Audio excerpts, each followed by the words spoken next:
The first thing Captain Logan Reed felt when he regained consciousness was the cold bite of the metallic floor beneath him. He groaned, the dull ache in his head a reminder of the plasma blast that had hit his ship. The Vanguard, his trusty reconnaissance vessel, was now nothing more than a smoldering wreck somewhere in the Talxus Nebula. The second thing he felt was the weight of alien chains. Heavy, pulsating restraints of some unknown energy bound his wrists and ankles. Around him, the air hummed with alien sounds, clicks, growls, and the occasional guttural language that made his translator implant stutter in confusion. Logan blinked, his vision clearing to reveal his captors. They were tall, sleek, and menacing, with skin that shimmered like liquid obsidian under the dim light of the alien ship's hold. Their eyes glowed faintly violet, and their movements were precise, almost serpentine. He recognized them immediately, the Dravari. The Dravari were known as a fractured species, divided between their monarchy, led by the enigmatic Queen Zelara, and the rebel factions waging war against her rule. Logan had hoped to avoid them entirely, but fate, it seemed, had other plans. The alien rebels' plan. The leader of the rebels, a towering Dravari named Koresh, entered the chamber. He had a scar running down his left eye, giving him an air of authority and danger. His voice was like grinding stone, and the translator implant finally caught up. "You," Koresh said, pointing a clawed finger at Logan, "are our bargaining chip." Logan raised an eyebrow. "Bargaining chip? What do you want with me?" Koresh sneered. "The Queen values humans. Your kind are exotic to her, a rare delicacy. She will trade much to have you." Logan's stomach churned. He knew of Queen Zelara's reputation, a ruler both feared and revered, known for her cunning intelligence and ruthless tactics. But there were rumors, whispered in the darker corners of interstellar bars, that the Queen had an unusual fascination with humans. Some said it was political, others claimed it was personal. Either way, being gifted to her didn't sound like a promising future. The offer. As the rebels prepared their ship to deliver Logan to the Queen, he realized his options were slim. If he was to survive, he had to turn this to his advantage. During their journey, Logan subtly probed Koresh and his crew for information, learning that the rebels were desperate. Their supplies were dwindling, their forces stretched thin.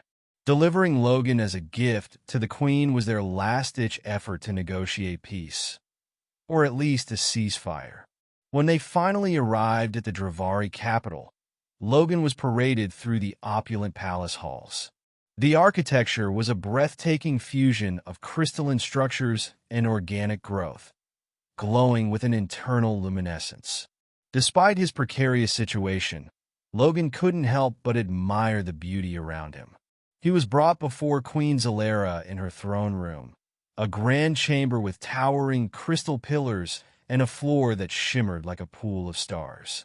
The Queen herself sat on a throne that seemed to grow out of the ground, her presence commanding and ethereal. Her obsidian-like skin glowed faintly, her violet eyes piercing.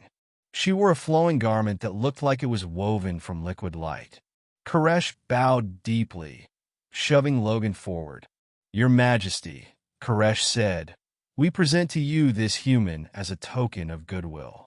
"A gift?" Logan straightened, ignoring the chains that bound him. "Your Majesty," he said, his voice steady despite the pounding of his heart, "I offer myself not as a prisoner, but as an ally." The room fell silent. Even Koresh looked stunned by Logan's boldness. The Queen's test. Queen Zelara rose from her throne, her movements graceful yet predatory. She descended the steps slowly, her eyes never leaving Logan. When she spoke, her voice was melodic yet laced with steel. "An ally, you say?" she asked. "And what could a single human offer to the Dravari?" Logan met her gaze. "I know the rebel faction's weaknesses, their desperation, their plans. Use me. and I can help you end this rebellion." Koresh snarled, but Zelara held up a hand, silencing him. She circled Logan, studying him with an intensity that made him feel both exposed and emboldened. "You are either incredibly brave," she said, "or incredibly foolish. Perhaps both." Logan allowed himself a small smile. "I've been told that before." Zelara stopped in front of him, tilting her head. "Very well.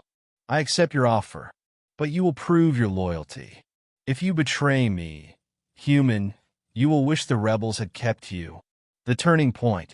Over the following weeks, Logan worked closely with Zelara's advisors.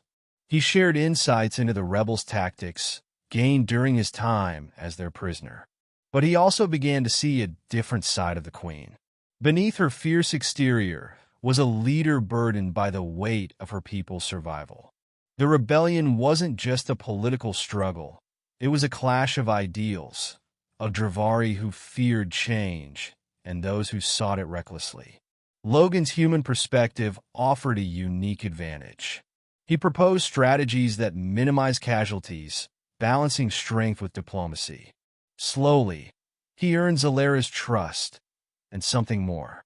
Their conversations grew personal. She asked about Earth, about humanity's resilience and its flaws. He learned about her struggles, her hopes for her people. A bond began to form, fragile but undeniable. The betrayal and the choice. But Koresh was not finished with Logan. The rebels infiltrated the palace, using Logan's presence as a distraction. They offered him freedom in exchange for sabotaging Zelara's efforts. Logan was faced with a choice: betray the queen and secure his survival, or remain loyal and risk everything. In the end, Logan chose loyalty. When the rebels launched their attack, he stood by Zelara's side, using his knowledge of their tactics to turn the tide. Together, they repelled the invasion, forcing Koresh to retreat. A new beginning. In the aftermath, Zelara rewarded Logan not with riches, but with something far greater: her trust and a place among her people. She declared him an honorary envoy of the Dravari, a bridge between their species and humanity.